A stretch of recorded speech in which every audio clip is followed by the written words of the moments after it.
Hello and welcome to Hurt Less, Live More, a show where we acknowledge the hurt we experience in life and find ways to move on from that and live life to the full, or as full as we can anyway.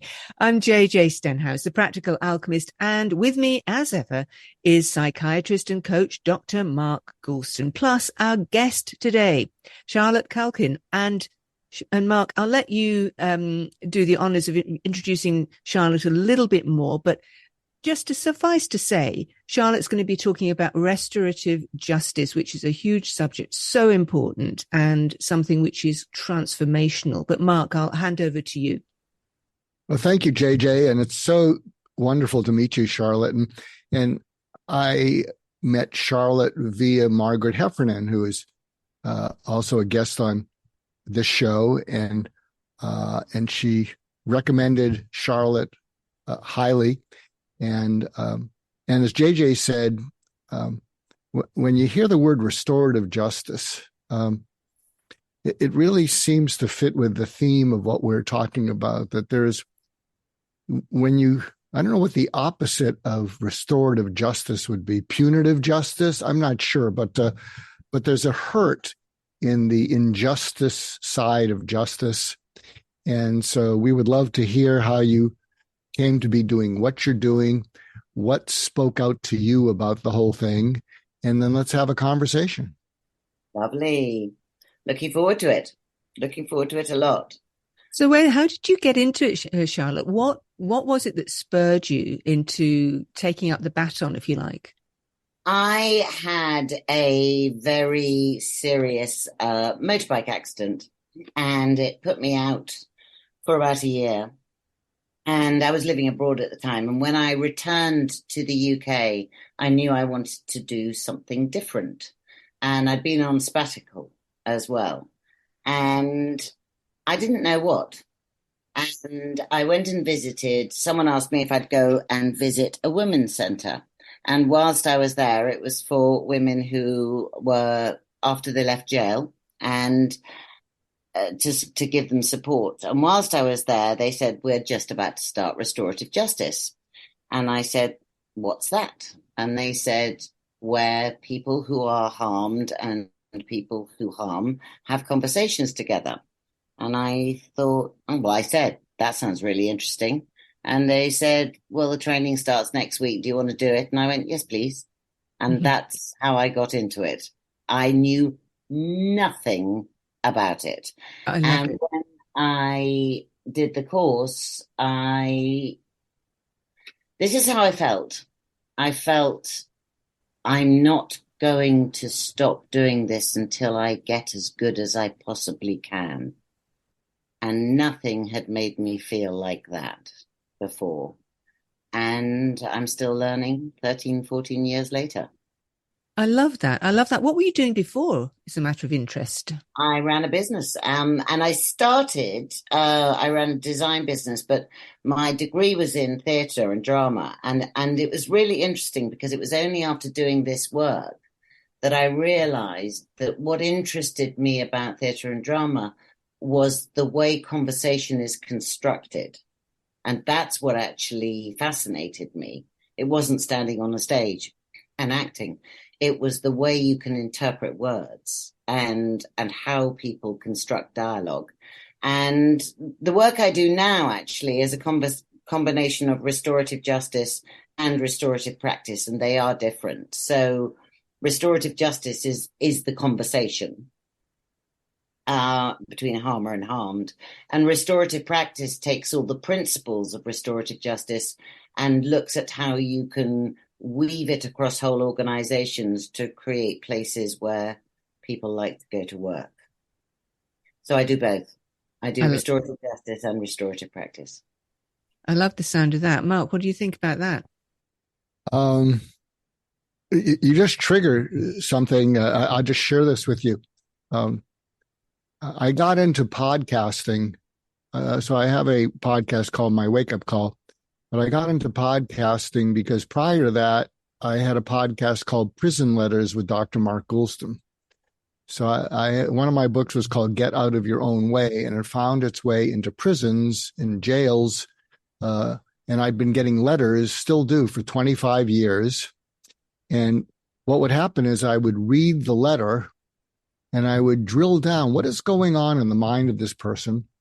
And for instance, I think the first program, I received a letter. I won't mention the person's name. And there was a cover letter that said, I have finally owned up to the fact that I murdered these people's son. And I made excuses for many years, and I finally owned up to it. And here is the letter that I sent to this person's parents. And it was so articulate and so compassionate.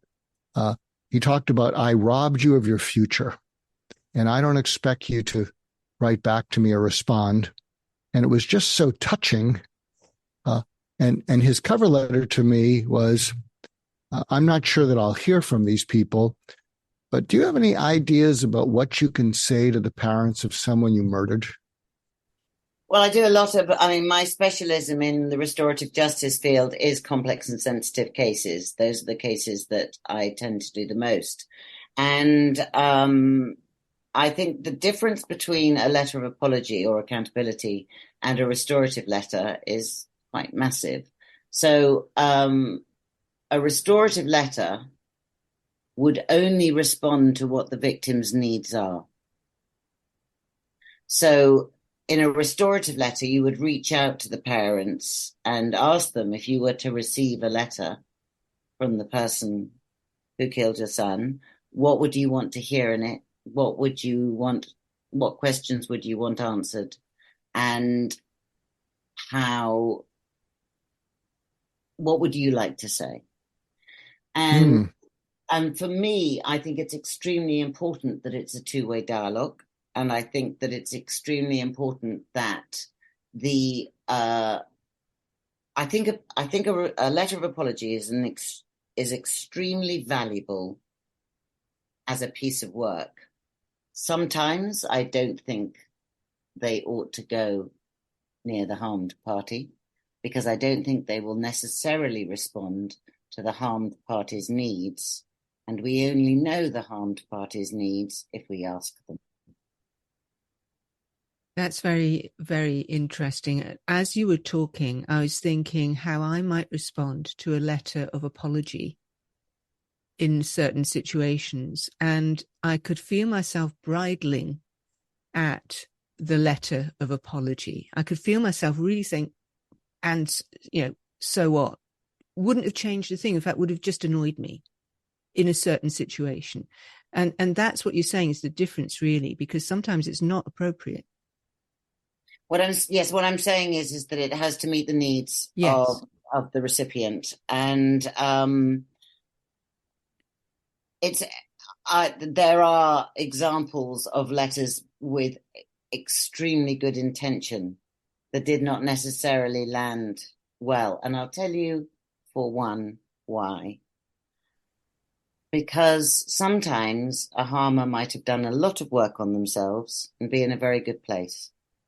And the harmed parties might not be there themselves and might not want to hear that. And so it has to be a two-way process. It has to be to meet the needs. And I think that it has to be, particularly in complex and sensitive cases, I think all restorative work has to be mutually beneficial. It's not for the harmed, it's not for the harmer, it's mutually beneficial, but it is driven by the victim's needs in a complex and sensitive case because of the level of trauma that has been experienced. And I think all of our work is trauma-informed. No, I don't think all of our work is trauma-informed. And I think that it's extremely important when you're doing letters that you approach it just as if you were going to have a face-to-face conversation. I work a lot with a young man called Jacob who was convicted of manslaughter, and he worked for a very long time before, a lot through letters, before he met the parents of the boy who passed. And for him, the process was very slow and very, very much about meeting everybody's needs. And he comes up with a wonderful line. He actually spoke at a conference I did. And he said, the people who I had harmed the most judged me the least. And I thought that was a remarkable line. And I think that's one of the benefits of restorative justice, that through that slow process of maybe shuttle work and letters and conversation, we can get past some of the slightly simplistic views that people have about crime. Because on the whole, if you dig down to what a harmed person's needs are, punishment isn't the highest thing that they require. If you dig a bit, what they'll say is, we want the person to not do it again. That's what the need is. So we need to be creating justice systems where that is more likely to happen. And restorative justice, I believe firmly, is much more likely to create a situation where the person will not do the harm again. I don't think you shame people into changing their behaviors. That absolutely resonates with me. I certainly can see that. Yeah. Mark, you were going to say something there. Sorry, I interrupted you. No, I love what you're saying, and I'm listening to every word.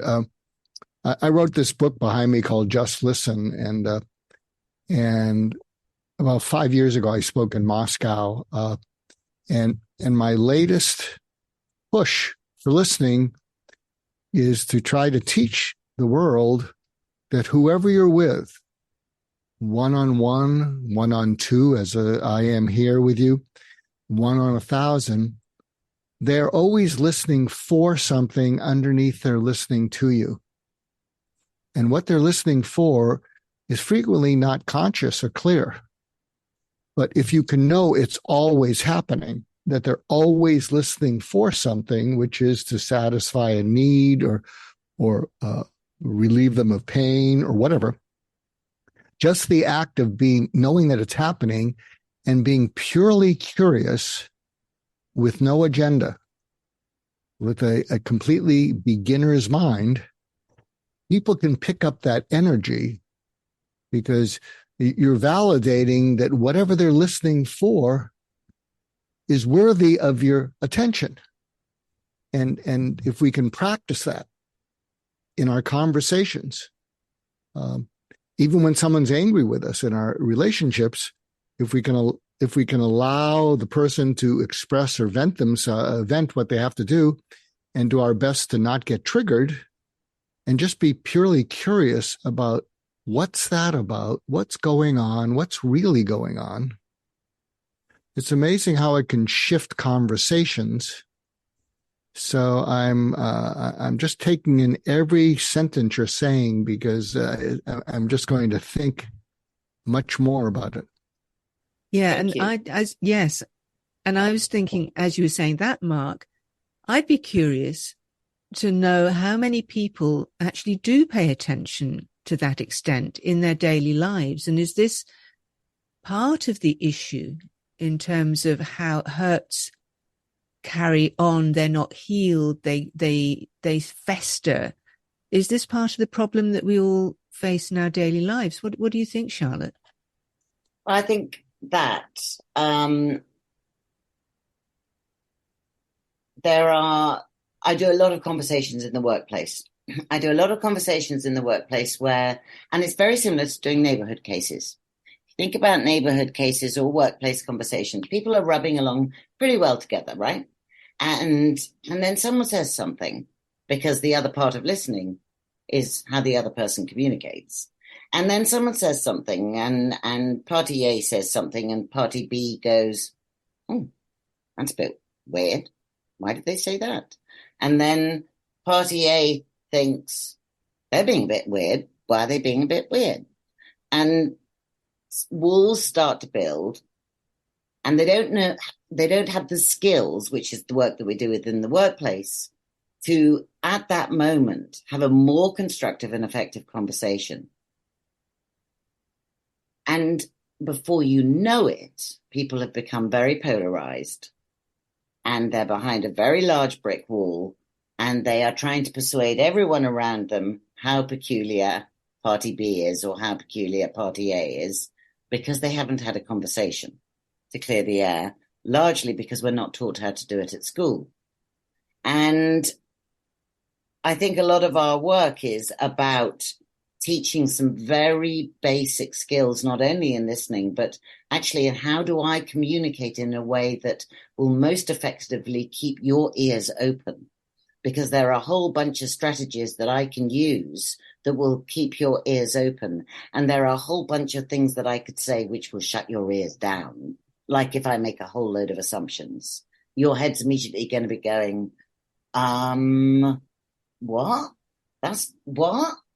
I didn't, what, and you've switched off. You've stopped listening.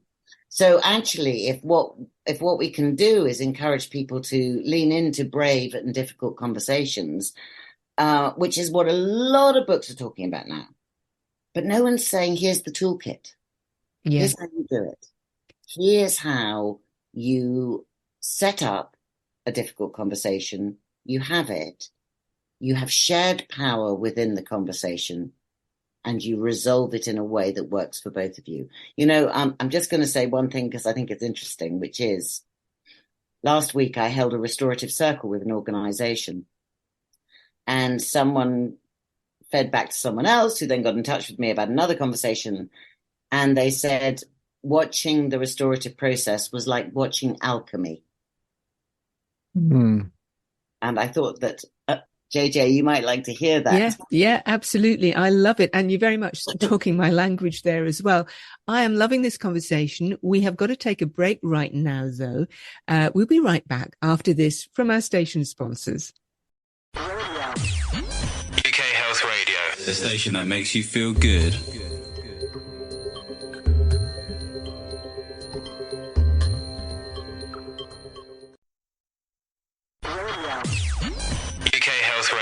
The station that makes you feel good.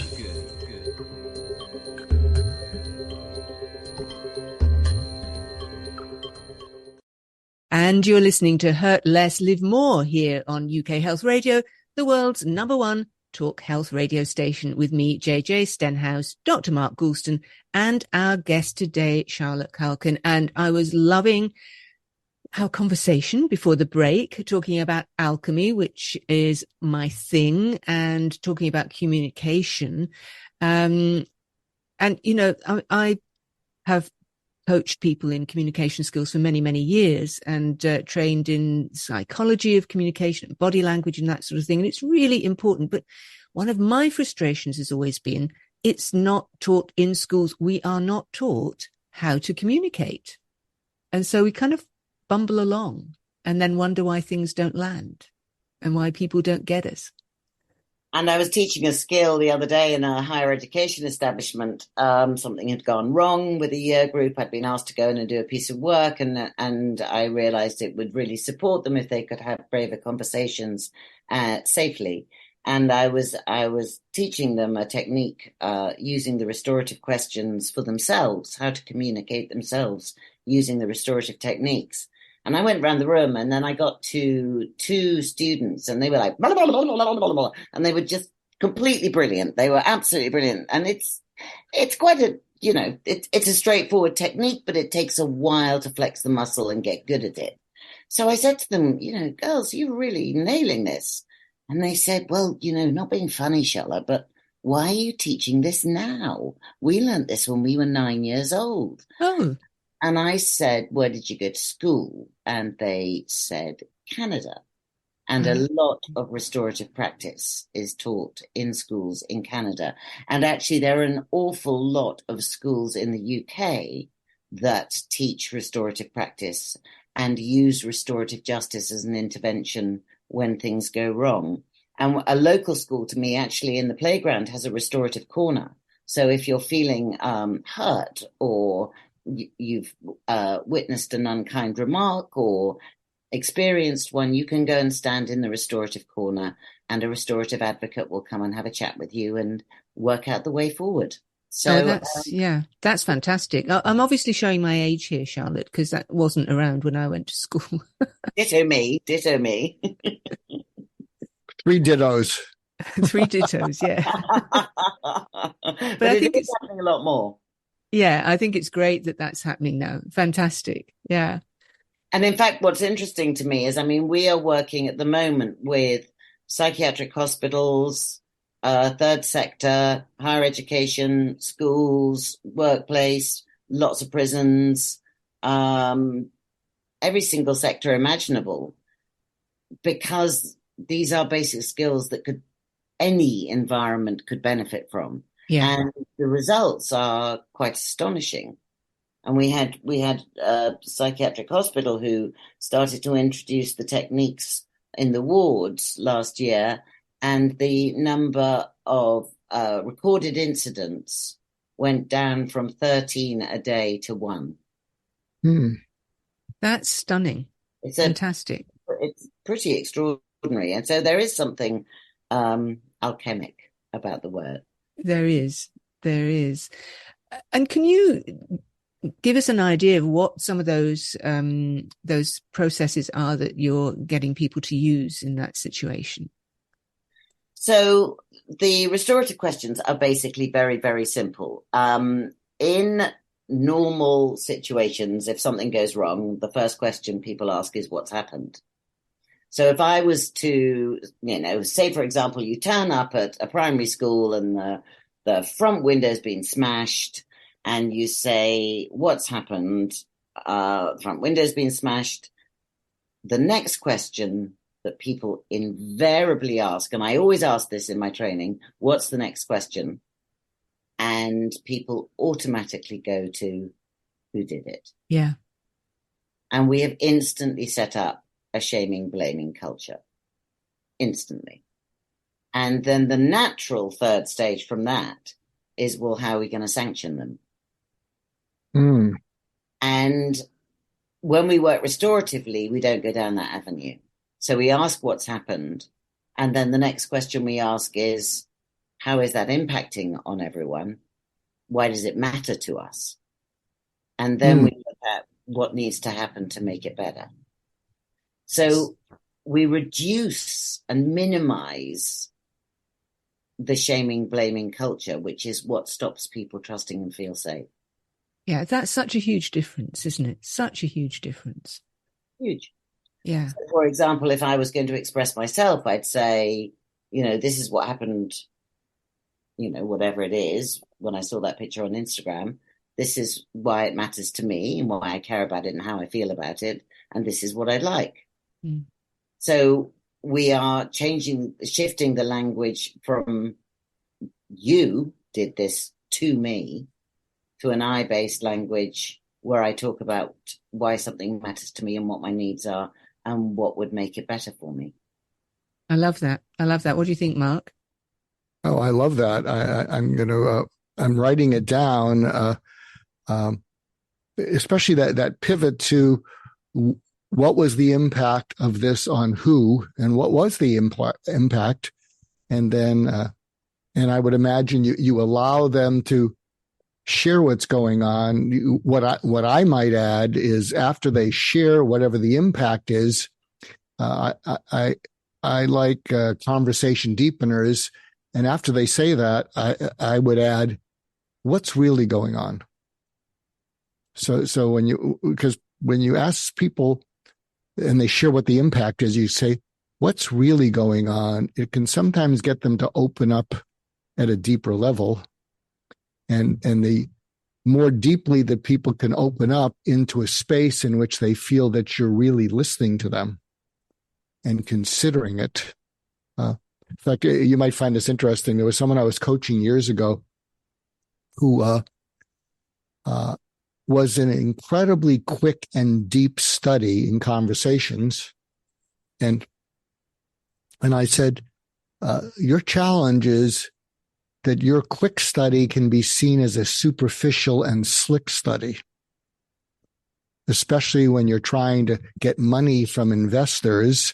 And when they say something, when you jump in, it doesn't feel like you considered what they said because you jumped in, and you're not a slick study.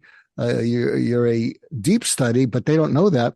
So we disciplined him that after someone would say something, especially if he wanted something from them, is that he would pause for a couple seconds and then go, And just the pausing for a couple seconds and going, you're communicating to them that you took it in, and the was an inviting that what you're sharing with them is that's worthy of considering, and it changed everything for him. So I'm loving this. I'm loving this. Yeah. Good. I mean, what I love also when I do the courses online is that people go away and then they create and design resources for their own places. And then they bring them back to me and go, do you want to use this? So, for example, in one school, a teacher came on the course and she just did something so simple. She took an A4 piece of paper, folded it into a triangle, put the restorative questions on both sides, and the order in which they'd go. And when children needed to have a conversation about something difficult, she'd just pop it on the table between them. And they'd have the questions to ask the other party, and then the other party would ask them the questions. And then they'd co-create the solution. So simple, so beautiful. And yes, I wish this was a part of the education system. I mean, if I was given the education that I had needed, it would have included this, because I certainly was not given the skills to know how to express myself in difficulty. So true. And it really was a shame and blame culture in schools in our day. Yes. You behaved, and I remember at school in Scotland when I was very young, we still had things like the belt. And you got 6 of the best if you weren't, if you didn't behave. I remember being threatened with 6 of the best, 6 of the belt, for not being able to learn a poem off by heart in the given time. Wow. And was made to stand in front of the class and was told to learn it by the end of the period, otherwise. And of course I did just about manage it. And the comment was, you see what the threat of the belt will do to sharpen your memory. I mean, it's so distressing. And the fact that you can remember it so clearly. Oh, so many years on, right? Yeah. It was. I mean, I just cannot get my head around the idea that people think that shaming people will give the desired results. Absolutely. But do you know something? I still to this day I probably remember the poem for some time, but I can't even remember the name of the poem now. But I do remember standing in front of the class and feeling so uncomfortable and scared and anxious. Yeah, that's what I remember. That was my takeaway from that lesson, right? Yeah. Yeah. Shame feels horrible. Yeah. Can I share an exercise? Because, with my book, Just Listen, I'm often, in a similar space, and I'm always learning. And you've taught me a great deal, both of you today. Might I share an exercise that I hope will be helpful, that I sometimes use? Please do. Often when I'm coaching people, coaching executives, I say we can talk over, at, to, or with people. And you know what you're doing by the other person's body language. When you're talking over them, you're insulting them. When you're talking at them, you're being aggressive. When you're talking to them, they'll nod from the neck up and it's intellectual. That's business as usual. But when you're talking with them, they rest their shoulders because they feel safe. So one of the exercises in imparting this is I will ask people, let's share instances from our life where we've been talked over, at, to, and with. And so when they can recall episodes of when they felt insulted, someone was being aggressive, and what happens is when they work their way to and with, especially with, many of them become tearful because they're remembering someone being tender and kind to them. And then point out to them, having had that experience, what would be the impact if you toggled between to and with instead of over and at, and then practicing what that would be like, or practicing paying it forward, what that person who talked to and with you was like in various things. So some of my audiences have found that kind of interesting. And it's interesting going back to the letter that you talked about at the beginning, because a with process is where both parties design the letter and co-create it together. And we're very keen that when we do restorative work, we work with people. We don't do things to people or for people. We work with them. And, that shares the power, and it's difficult. It's a very oft used expression, and I don't think people really know how to do it. A lot of organizations will say, we work with our people. And yes. I'm always curious about, what do you actually mean by that? So I love that description of over at to with. Yeah, I love that too. Yeah. Yeah, we mentioned something before the last break, and JJ was aware of it, but there's a term called interbeing, and I think it was originated by this philosopher Thich Nhat Hanh. I'm mispronouncing it. And basically, interbeing is the space between us, and it's independent of our points of view. And interbeing goes up with empathy, compassion, true understanding, and it goes down with dismissiveness, criticism, and that kind of thing. And when someone introduced the term to me, I could feel it viscerally. And it sounds very interesting that about that space between, because I think not only is there a space between us, but one of the quotes that's landed them, sorry to interrupt, but one of the quotes that's landed, I got excited, that's landed most with certainly with the prisoners that I work with, is the quote by Viktor Frankl about between stimulus and response, there is a space. And in that space is our power to choose our response. And in our response lies our growth and our freedom.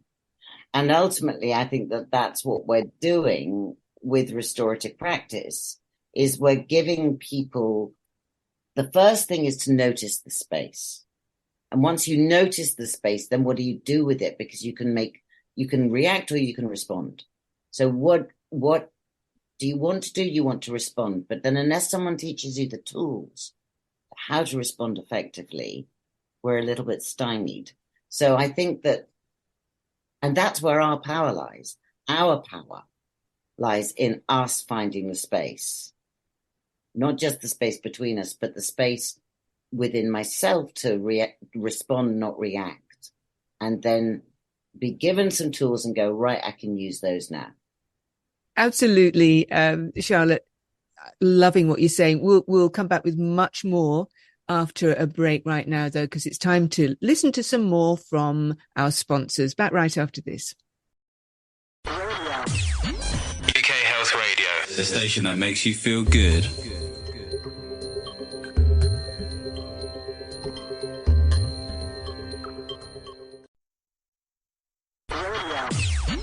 UK Health Radio, the station that makes you feel good.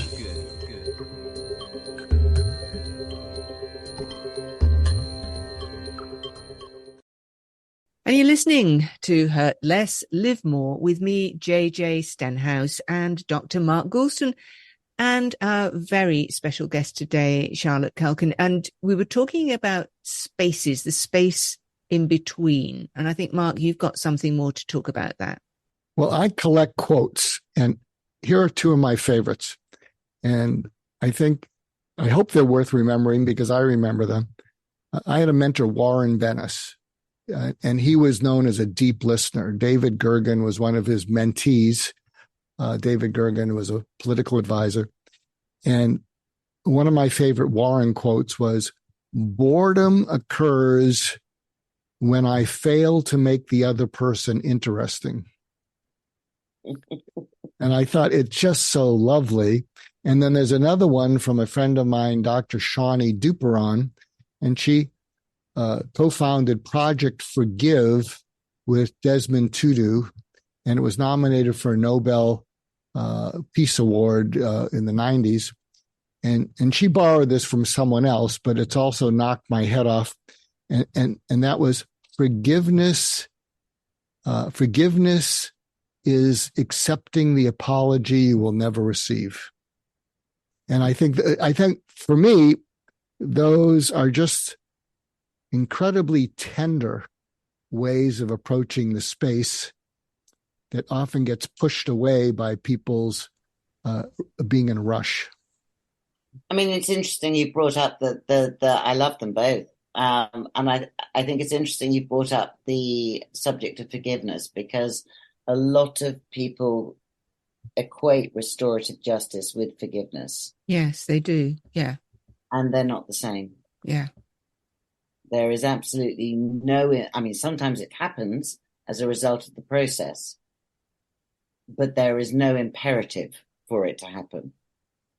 And I think it's really important that there isn't an assumption made that if I do this process, I will either have to forgive the other party or I will get forgiven.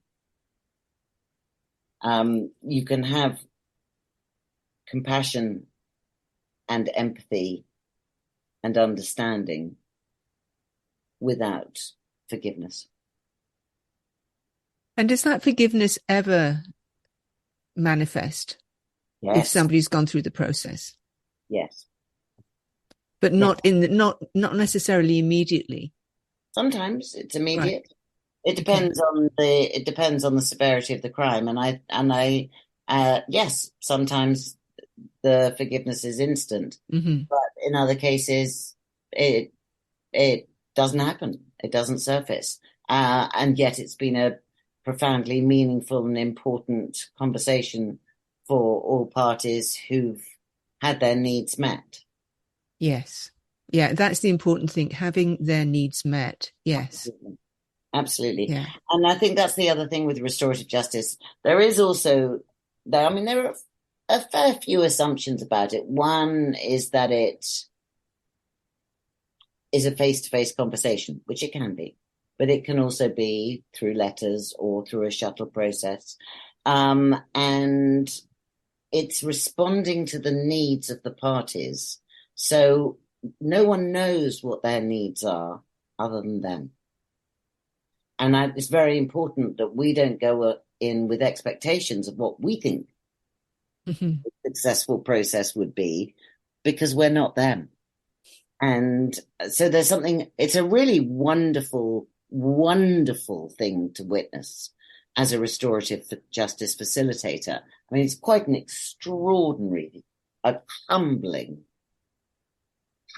process to witness, and to watch two people reach connection and see each other fully, or more than two, and to be barely part of the conversation, because that's another thing that's interesting, is the difference between restorative work and mediation, which is very different, because in mediation the role of the facilitator is more of a negotiator towards an outcome, which is not what we do.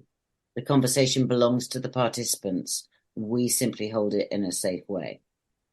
And also there's a need for accountability in restorative justice, which doesn't necessarily have to be the case in mediation. But it's critical. It's why restorative justice, which another myth, people see it as a soft option. I've been called Mrs. Pink and Fluffy a lot in the past, which I'm not. And actually the courage to take accountability is huge. And that's why the learning from a restorative process is often so much more than maybe a sanction. Yes, and I can see the alchemy in that. And I describe alchemy as a transformational process. And the old alchemists were aiming to follow nature's way to create gold. So recreate what nature did in the earth to make gold. And they were trying to do it in the lab. And I see alchemy as this transformational process that we all go through constantly.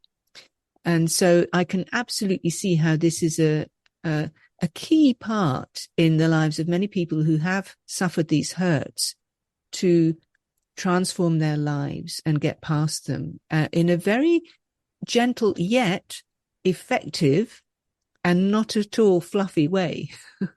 Completely. It is extremely robust and requires an enormous amount of courage.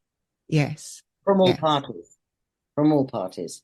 And also, I mean, quite a lot of the workplace restorative justice I do, or neighborhood restorative justice, actually both parties have been harmed, and quite often both parties are harmers as well.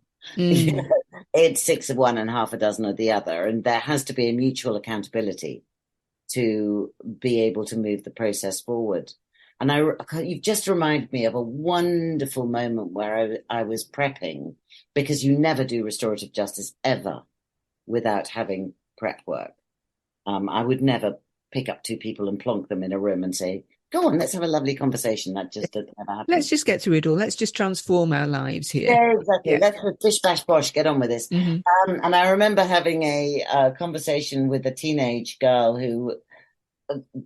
where it had got to, she'd fallen out with her best friend. I mean, it had turned into sort of gang warfare, and awful things were going on, and lots of agencies were involved. And I remember talking to her about how she felt the other party was impacted. And I said to her, so if she was in the room now, what would you say? And she said, sorry. And her shoulders just went... just dropped. So actually the moment for her came in the prep before she went into the conversation. And there were some charts on the wall. They're called blob charts with emotions. And I said, how are you feeling now? I'd asked her how she was feeling at the beginning using the chart. And she pointed to the person in the air with their arms up in the air with total joy. And it was an incredibly moving and beautiful moment, because she'd freed herself. Yes, and that's a very important element of it as well, because Mark, one of your books it talks all about getting out of your own way, and so freeing up yourself, taking that agency. You know, and then this I'll flirt with Fluffy, because I'm usually the least alpha person in the room, but that's another story. So in the late 1980s and 1990s, I was the world's leading expert on helping divorced couples get back together again. I was on Oprah, I was on Donahue, that dates me, the New York Times, LA Times, and I didn't seek them out. It was just a positive story. And so these were two people who wanted to reconcile, but they didn't have the tools.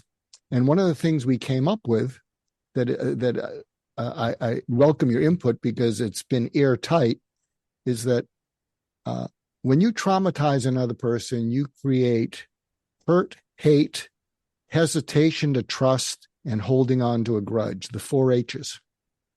And that can be in either end: hurt, hate, hesitation to trust, and holding on to a grudge.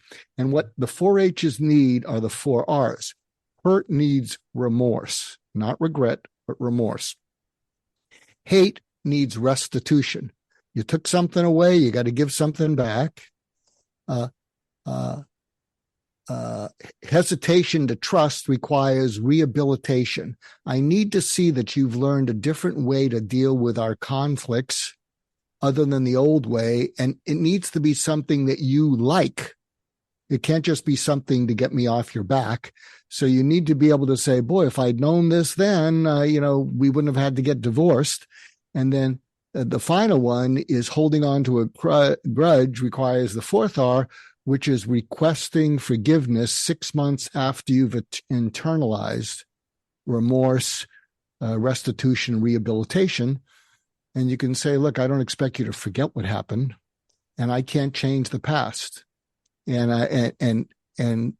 I hope you have felt that I've shown remorse, restitution, and that I'm doing it differently, and I would like you to forgive me. But they balance very nicely to each other. And again, but this is not restorative justice. This is restorative intimacy. After you've lost the trust with each other, people found that helpful as a way to earn back intimacy. And I think there are many ways that you can use. Certainly, restorative justice, I think, is one of the most, one of the things that we have in the UK is an understanding. Oh, I'm going to get in terrible trouble. I can't remember the name of the report, but it called Family, the Golden Key to Rehabilitation. And the golden key to rehabilitation is family. And the problem in jails is that when you go on visits or when you're having phone calls, you never have, not from my experience, and I think I've worked in 42 jails, you never have those conversations. The difficult conversations don't happen. So actually restorative justice can be a fantastic tool in family work. And it has the win-win benefit that we know that you're far more likely to not commit crime again if you have built bridges with your loved ones. So important, isn't it? Honestly, Charlotte, we could talk for days about this, I suspect, but we are coming close to the end of the show right now. I want to ask you, I know that you work in prisons and you do you work for educational establishments, but can people get in touch with you if they feel that they need your help? Where would they get in touch with you? Oh, how lovely. I'd love that. So my organization is called Restorative Engagement Forum, and which is a bit of a mouthful, and I slightly regret calling it that. But actually, if you Google me, Charlotte Calkin, you'll get all the ways of getting in touch with me. And I'd love to hear from people. I've doing this work is a complete joy. And one of the reasons it's a joy, I'm doing an online course at the moment, and in the room we have 2 Russian lawyers who've escaped from Russia since the war, somebody from a very, very large and important third sector charity supporting climate change. And we have 3 people who are working in a children's home, and we have a sports coach, and we have an academic. And how great that we've got this great blend of totally different people from different countries and environments, all wanting to learn these skills. It's an absolute privilege to do the work. Oh, well, it's wonderful to hear you talking about it. I think, Mark, I think you will agree with me that it's been a great show today. It's been fantastic talking about restorative justice with you, and also learning the differences between that and reconciliation, all those other things that we hear about so much. And also it's been an eye-opener to me to know that it's being taught in some schools. What do you reckon, Mark? I echo everything you just said. It's been a real pleasure, and even more an education. And you have a real gift, Charlotte, for distinctions, for taking something and being extremely precise about it. And it causes me to realize how we can use terms and they can mean different things to different people. And then people jump to the wrong conclusions because they misunderstand them. And you have this gift about drilling down and saying, it's not quite this, it's more like this. And it's enriched me greatly. Thank you. Yeah, and me. And so thank you so much for coming onto the show, Charlotte. We've come to the end. And if our listeners are listening in on a podcast, on your favorite podcast platform, and you like what you hear, do share this show. Do share this episode. Give us a like, subscribe. And if you want to review it, do, please. That would be great too. But meanwhile, Mark and I have thoroughly enjoyed our time here today with you, Charlotte. Thank you to everybody for listening. And do join us another time for Hurt Less, Live More with me and Mark Goulston. But until then, goodbye.